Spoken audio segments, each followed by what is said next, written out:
At number 10 spot, we have the Phantom Hitchhiker of Black Horse Lake. Near the city of Great Falls in Cascade County is a tale about a very notorious yet mysterious hitchhiker. If you happen to be coming off of Highway 87 going down Fort Benton, you may encounter a man on the side of the road at night. The area is very flat, so the man is very easy to spot when you're driving down this road. But unlike other people on the side of the roads, this person isn't looking to get a ride. Instead, once your car gets closer, the person is reported to roll over the hood of your car, across the windshield of the vehicle, as if they had been struck. As people begin to check on the man after they hit, they realize that they had hit nothing and the person they previously saw just disappeared. Over the years, there have been hundreds of reports that claim the same thing. They drive on this road, then they hit a man, only to find out it was nothing.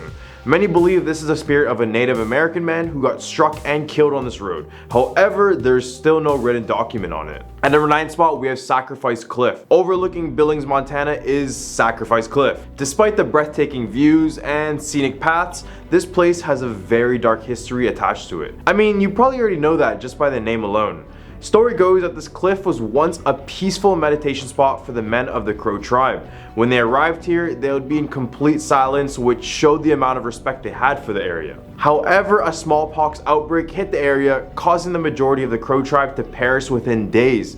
So one day, some of the boys returned to their homes from Sacrifice Cliff, only to discover that their entire village, including their family members, had all passed away from smallpox. They were so distraught they didn't see a point in living, so the boys decided to sacrifice themselves over this cliff. They would return back to the cliff with their horses, then they would proceed to blindfold the horse and then ride off these very cliffs to their deaths. Although this is a very sad tale, if you decide to visit this place at night, you may hear the sound of these horses as if they're falling from the cliff to this day. At number 8 spot, we have Flathead Lake Monster. Lurking in Flathead Lake is said to be a monster that closely resembles the Loch Ness Monster. But hey, I swear every place has their own version of it, so here's Montana's version. For those who don't know, Flathead Lake is situated northeast Montana, just in case you guys want to avoid this place for your next swim. Many visit this lake for its unprecedented beauty, but since 1889, there have been reports coming in the boatloads about this creature. It's described as a very large eel-like creature that moves around like a snake and is as long as 40 feet. Many say its head is shaped like a bowling ball with multiple humps on its back. No wonder people think this is the Loch Ness Monster. It all started in 1889 when James C. Kerr was making rounds across the lake when he and his passengers discovered this creature. They described it as a whale-like from its sheer size alone. Ever since, there's been hundreds of sightings, but who really knows what lies underneath the depths of this lake? At number 7 spot, we have the Alberta Bear Theater. Located in Billings, Montana as well, is the famous Alberta Bear Theater. The theater was originally named the Fox Theater, but in 1987, the theater was renamed the Alberta Bear Theater in honor of his daughter, Alberta. And this 1,400-seat theater was like any other. It was beautiful on the inside, which housed many professional touring companies and various performing artists. However, most visitors and workers claim to see the same two spirits lurking inside of the theater. This includes one male entity and one female. The male is described as wanting to be noticed, out of sorts, and very possessive, while the female is described as being very benign and very friendly. So let's talk about the guy. It's said that he is the spirit of a past employee who took his own life at the theater, which keeps him there trapped for eternity.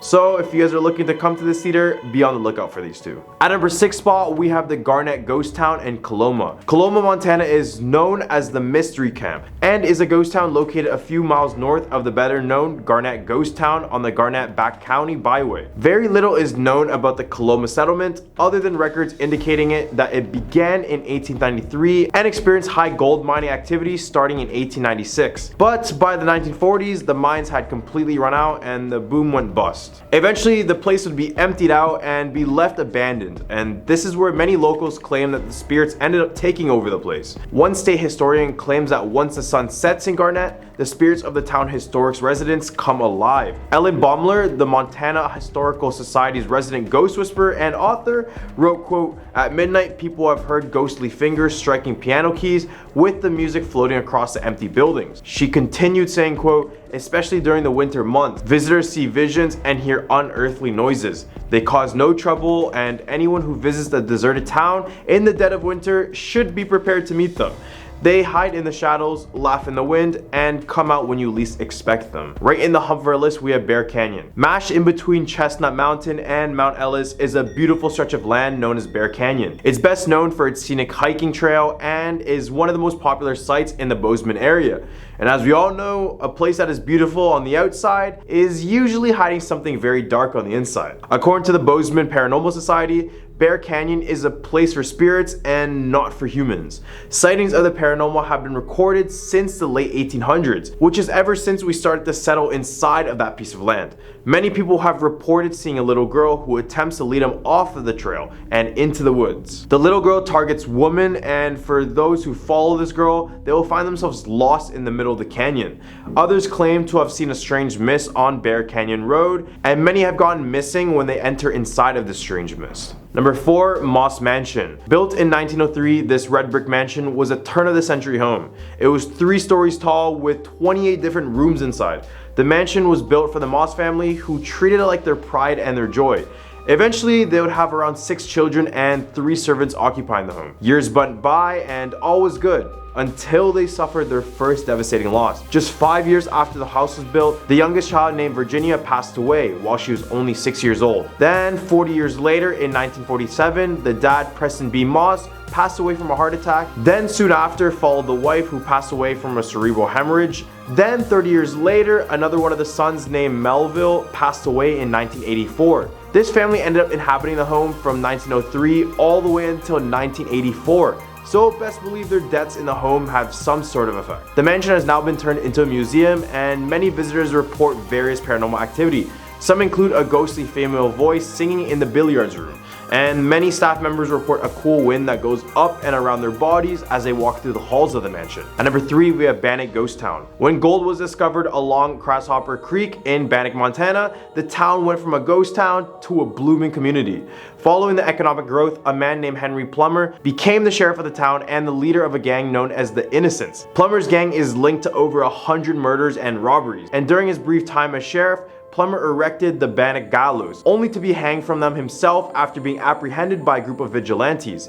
Bannock State Park still has the gallows, but many people who have visited claim that there's too much negative energy and supernatural activity in that specific area. Many claim to even see the spirit of Henry Plummer himself, as he's said to be still pleading for his life. At number 2 spot, we have Little Bighorn Battlefield. The Battle of Little Bighorn occurred on 1876 in the grassy plains of Bighorn River Valley and bluffs that exist around and along the Bighorn River. This was where General Custer and his men were brutally and completely defeated by the Sioux and Cheyenne warriors led by Crazy Horse and Sitting Bull. So best believe a place like this has a few restless spirits. I mean, every battlefield has one. You guys should know this. Visitors and employees have reported strange noises and even seeing full-fledged apparitions of soldiers after dark. Now, near the battlefield cemetery is where the most activity is said to happen. Many visitors claim to have been consumed by the feeling of deep sorrow and loss when they walk the cemetery grounds. And the stone house, which was built in 1894 for the cemetery's caretakers, is home to some of the most terrifying ghost stories. Some include lights aggressively flickering on and off until you leave the home, and others report seeing soldiers with missing limbs, such as missing heads or legs, indicating some of the injuries they went through during the war. At number 1 spot, we have Dude Rancher Lodge. Built in 1940 by Annabelle and Percival Goen, the Dude Rancher Lodge was originally constructed using salvaged bricks from the old St. Vincent's Hospital. The couple ran the hotel together until 1962, where Percival passed away after a car accident. Annabelle continued to run the hotel on her own, though slowly her health began to decline. She lived in an apartment at the hotel and was cared for by her dedicated staff until eventually she was moved to a nursing home. Then on February 2nd, 1983, Annabelle passed away. Since her passing, this lodge has had too many supernatural activities to count. This includes televisions turning on and off while the housekeepers are cleaning the room, knocking on the doors when no one is on the other side, the sound of children running in the halls with no children being present, and a mysterious female voice was even caught on audio tape in the basement of the hotel. If you ever wanted to stay here, then try to avoid rooms 223, 224, and especially 226, which is said to be Annabelle's grandson's room, who took his own life in that room. At number 10 spot, we have the Seven Sisters Road. Located in southeast Nebraska, just outside Nebraska City, is a road that locals call Seven Sisters Road. And if you're trying to find this on a map, it will be named L Street. But I wouldn't recommend taking a road trip down this place. Legend goes that a man had an argument with his parents and his 7 sisters. It got to a point when his whole family hated him and he looked to seek revenge. So one day he waited in the woods outside of his home and waited for his parents to leave. After he forced or baited his sisters one by one outside of the house, he would end up hanging each and every single one of them where this road is situated today. Then eventually a road would be built on this path of the trees, causing them to be shut down. Ever since the construction of the road, this road is said to be haunted by the 7 sisters who were executed. Many who have driven through the area report having problems with their cars stalling, headlights mysteriously dimming, speedometers freezing, and windows that roll up and down seemingly on their own. At our number 9 spot, we have Alliance Theater. On the east side of Nebraska is one of the most iconic buildings in the state, and that is the Alliance Theater. This was built back in 1903, starting off as a hotel, but in 1938, it was then rebranded into Imperial Theater until it switched to the name Alliance. It would host many different performing arts,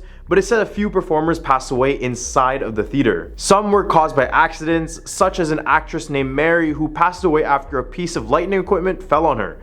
Now, over the years over its existence, many workers at the theater have reported their own ghostly tales. Some include whispers as if someone's right behind them and shadow figures walking around, and some are even seen performing. Even in 2002, the owner Gerald Bullard had said to reporters that, quote, "If the theater is actually haunted, then the ghosts are very friendly." It still remains open to this day, and many visitors claim to see the spirit of Mary. At our number 8 spot, we have Blackbird Hill. North of Decatur, Nebraska is a hill overlooking the Missouri River, and this hill is said to be infested with spirits. One notorious spirit that most visitors spot is of a young lady who could be screaming near the cliff. Legend goes that in 1840, a young couple in the area fell in love. This relationship carried both of them through school, but soon after they were done, the boy decided to travel abroad. His initial plan was to travel the world, then come back and marry the girl. But after a few months, the man never ended up returning back home. Months turned into years, and eventually the devastated girl gave up and married another man. The new couple then decided to move to a small cabin to what is now Blackbird Hill. And this is when the girl spotted her ex-fiance walking up to the cabin. She was shocked and then confessed the love for the man and went back home to tell her new fiance that she wanted to leave him and have a divorce. The new fiance got very angry and in a rage took her to the nearby cliff and proceeded to jump off together. The ex-fiance arrived, but just too late, only to hear the agonizing scream of his former wife. This occurred on October 17th, and many visitors gather up in this day because it's said that you can still hear her screams down the cliff. At our number 7 spot, we have the Poison Girl at Centennial Hall. Built in 1897 in Valentine, Nebraska, is the historic Centennial Hall. It functions now as a 12-room museum, but before it was originally built to be a high school for the kids in the area. Then in 1947, a young female student was murdered inside of the school. She passed away after playing on her clarinet. This caused everyone to suspect that someone had intentionally poisoned her clarinet reed. Ever since the incident, the school is haunted by this little girl. The teachers will report her in their classrooms after school times, and this would accompany the feeling of dread.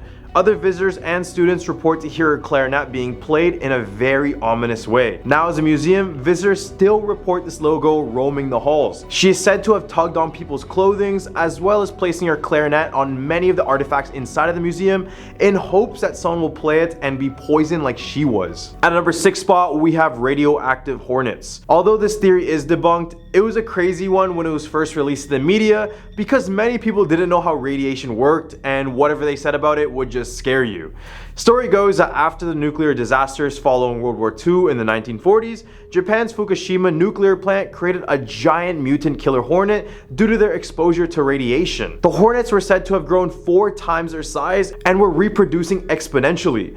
Then one year in Nebraska, it was reported that many people were passing away with stings and swelling on their bodies, which led many people to place a blame on radioactive hornet. Again, this is just a myth and no radiation didn't cause overgrown killer hornets, but still these large Japanese hornets do exist and they go by the name of Asian giant hornet. At a number 5 spot, we have the Bailey House Museum. This red brick house in Brownsville was built just after the Civil War by Unison officer Captain Benson M. Bailey. He alongside his wife lived in this house for many years until financial depression hit, causing them to move away. This relocation would eventually place them in a more dangerous area, leading to their eventual murders. Their murders were never solved, but many claim that it was the fault of a jealous neighbor who poisoned the two in order to get their property. Whatever happened, what is known is that the spirit of Captain Benson Bailey is said to lurk the home to this day. He is said to slam doors open and shut in the house in order to display his dominance, and when he's agitated, he will swing them back and forth until you just stop doing whatever it is that he doesn't like. Others have reported seeing the man himself walking the halls and even standing up against the doors motionlessly. At a number 4 spot, we have Hummel Park. Despite being a beautiful park in appearance, there is a much darker story to it that makes you think twice before stepping foot here. This area is said to be the place where many lynchings, hangings, and satanic rituals were performed, and some believe they are happening to this day deep within the woods of the park.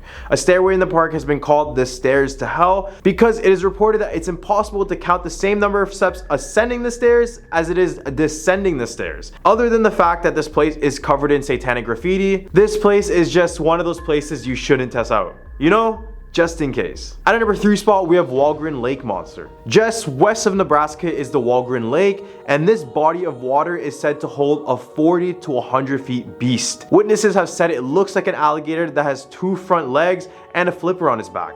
Others have said it has a serpentine body which closely resembles the Loch Ness Monster. But I swear, everyone everywhere believes they have the Loch Ness Monster in the area, or is that just me? It's said that you'll know this monster is near is that when you smell a hard stench of rotting flesh. The first written record of this monster is from a 1922 issue of the Hay Springs News. The following year, a local man named J.A. Johnson described the monster in an interview with the Omaha World Herald. According to the report, Johnson and his 2 friends were camping on the banks of the lake when they noticed a creature about 60 feet away. The men claimed that as soon as the beast saw them, it belted out a huge roar, whipped around, and plunged beneath the muddy lake water. At number 2 spot, we have the Ball Cemetery. Ball Cemetery is a cemetery in Springfield, Nebraska that was first used during the 19th century by pioneers. There is only one way in and one way out, and trespassers have been greeted by a caretaker with a shotgun who lives nearby. But instead of the caretaker keeping people out of his cemetery, it's more like he's trying to stop them from entering a place that is cursed. For decades, it has been said that this dark and lonely plot of land in the middle of nowhere is haunted by mysterious entities that defy rational explanation. Tall male apparitions sometimes attack nighttime visitors, and a female ghost laughs, speaks, and tugs on people's clothing. Photographs taken here often contain anomalies which believers swear are evidence of ghostly presences. All the way at a number 1 spot, we have the Hatchet House. In the town of Portal, there is a 1-room schoolhouse that held a very gruesome murder. Legend says that back in the early 1900s, a teacher snapped at her students after they were misbehaving for hours. She had already been having problems back at home as well, so this was her final straw. Except this would be a little bit too brutal for our liking. She would then proceed to lock the door to the classroom and pull out a rusty hatchet from underneath her desk. From here, she would decapitate every single student in the class, and then she took their heads and placed them on top of each of their desks. And it gets worse, so I apologize. She then carved out their hearts and brought them over to a nearby bridge to throw them down below one by one. At a number 10 spot, we have the 7 Gates to Hell. In the rural town of Collinsville, Illinois, they have what is known as the 7 Gates to Hell, which follows this twisting and turning back roads. The gates were formed by these old trestle bridges built back in the early 1800s, passing over the roadways that allowed trains to go over the area. Many stories, none of them good, come from these gates, ranging from satanic rituals to homicides to even paranormal activity. Legend says that there are 2 ways to experience the gates to hell. The first is that you might drive through each of the gates from order 1 through 7. If you want to open the portal to hell, you need to pass through the 7th gate at midnight, where you will be met with hellhounds that will drag you into hell. The second way is that you drive in reverse through the gates, starting from 7 all the way down to number 1. It's said that if you do this and look at your rear view mirror, you will see a tear in reality and see hell firsthand. At a number 9 spot, we have Hull House Devil Baby. In 1889, the Hull House was founded by Jane Addams and Ellen Gates Starr. This is also the first settlement house in all of Chicago. It didn't take long until many people showed up to the house and praised it to a point where people began naming it the best settlement house in all of America. The structure stands to this day, but this house has a lesser known story of a devil baby. In 1913, one night a baby was left abandoned at the steps of the Hull House. It was possibly a severely deformed baby. Jane Addams moms would take the baby in as she basically had no other choice, but in the following weeks, mass hysteria would consume the house fairly quickly. This was because word broke out of this baby looking as if it was devil's spawn. People came in the thousands and wanted to catch a glimpse of this devil baby. Unfortunately, shortly after, the baby would pass away, but it is said that if you look up at the window where the baby had passed away, you can see the face of a devil looking back right at you. At our 8th spot, we have Homie the Clown. In Illinois during the 1990s, there was a clown going by the name of Homie who was spotted going through the streets to lure children into a sketchy van. If you've seen the free candy van meme, this is the unofficial origin story. His name originated from a beloved clown character in the early 90s sketch comedy show named In Living Color, who would be this ex-convict who would carry a sock for rebellious children. Except for this clown, children would not get a sock for punishment, but would get something way more sinister, way more brutal. Eventually the police would be involved, but would be very skeptical about a killer kidnapping clown. Homie the Clown would eventually fizzle out of existence and may still be out there in his van awaiting unsuspecting children. At number 7 spot, we have the Murphy's Boro Mud Monster. In 1973, a young couple went on a romantic late night drive in the town of Murphyboro, Illinois. Only after a few minutes of driving, they decided to park near a river when all of a sudden they heard a shrieking sound that could only be described as an eagle shrieking into a microphone. They soon scanned the area and heard yet another loud screech. They looked in the direction where it came from and noticed a bush that was shaking. They then saw the mud monster and described it as a 7-foot tall being, thick fur, and a footprint closely resembled that of Bigfoot. This monster soon kept terrorizing the town for weeks, then out of the blue, it disappeared, leaving the town in peace all of a sudden. At number 6 spot, we have the Moon Point Cemetery. Just south of Streator in Livingston County lies this old graveyard named Moon Point Cemetery. It got its name from Jacob Moon, who, along with his daughter and 3 sons, was the first to settle that area. After years of war and other fatal tragedies, this place has been haunted by the ghosts of its past. One of these ghosts include the ghost of a hatchet lady. Legend has it she often visited the cemetery to watch over her son's grave after he passed away during the Civil War.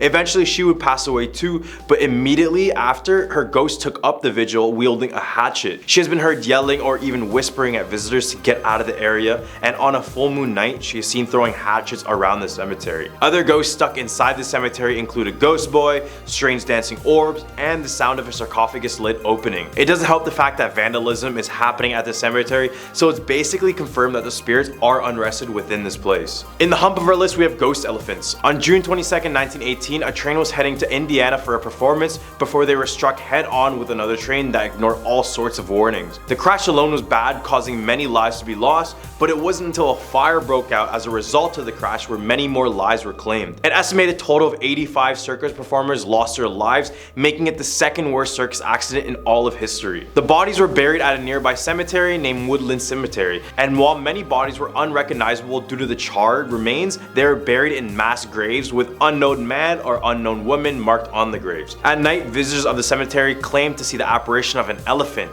and the sounds of it before it disappears into the darkness. I mean, just imagine strolling through the cemetery and you encounter a 4-ton, 11 feet tall beast right in front of you. That's probably the most terrifying sight of all. At number 4 spot, we have Lover's Leap. Illinois' Pierre Marquette State Park spans an area of about 8,000 acres, and this includes a cliff area known as Lover's Leap. This cliff overlooks both the Illinois and Mississippi rivers, and if I didn't tell you about this next story, I bet you would have wanted to catch the view, but let me change your mind real quick. The legend goes that an Indian brave and a maiden of another tribe fell in love, despite the fact that both of their tribes absolutely despise one another. The tribes have set up so many walls that they even use starvation as a tactic of war. Because of this divide, the two are forced to stay away from one another, and the chiefs of each tribe forbid them from marrying one another. No exceptions. So just like Romeo and Juliet, the two met up one last time at Lover's Leap and proceeded to jump off the cliff together because they thought if we can't have each other, then no one can. Now couples who go near this cliff have the sudden urge to jump off with their partner, even if they come to the area completely happy with no personal issues. All the way at a number 3 spot, we have the Thunderbirds. This legend all started back in 1977 when Ruth Lowe from Lansdale, Illinois was drawn outside by a loud noise coming from her backyard. When she looked, she noticed the area was in complete darkness with something large approaching the ground. Before she could understand what's happening, a massive bird lifted her child a full 2 feet above the ground before letting go and vanishing out of the air. According to Ruth, it was black in color with a white ring around its neck, with wings and a tail that were at least 10 feet long. Basically the Mothman, but on steroids. At our number 2 spot, we have the ghost lady of Kennedy Hill Road. In 1980 on Kennedy Hill Road, people reported seeing a woman in a dress walking around before vanishing into the dark. There are numerous sightings of this person or ghost, but no one could really explain what they saw. Some thought it was the ghost of a woman buried nearby, or some had assumed it was a mentally disabled person who had run away from their home. As more sightings were reported, more details were being released on what the ghost was. One report claimed that the ghost lady was actually a man wearing his late girlfriend's dress, but after this report was made, the ghost was never seen or heard from again. Except now she is said to be back, with new reports claiming that the ghost is still walking in the road, with descriptions of her being very tall, slender, and having long blonde hair. At our number 1 spot, we have the Bachelor's Grove Cemetery. This one could very well be the most haunted cemetery in America, with hundreds of reports of paranormal experience, in which many of them are well documented and very credible. Just 25 miles outside of Chicago lies the Bachelor Grove's Woods, and around 1840 the cemetery was only a 1-acre plot of land with a total of 82 graves. Eventually the place was abandoned due to the limited space, but this is when it turned from an innocent graveyard to one of the most terrifying ones. After years of neglect and vandalism, the cemetery started to have more and more hauntings and paranormal activity. When visitors access the cemetery from coming through the woods, they often report seeing the apparition of a dog, a horse, a lady in white, and balls of glowing lights. The most famous grave in this cemetery is marked as the infant daughter. It is usually surrounded by these flowers and toys from those who leave their condolences on the young person. Remember that lady in white I just mentioned? Well, it said that she is the mother of this infant, and that she roams the cemetery still looking for her daughter, as no name ever presented itself on the tombstone. Well, these are the top 10 Illinois scary urban legends. What do you guys think? What state should we cover next? I'm your host Andrew, and I hope you guys have a scary day.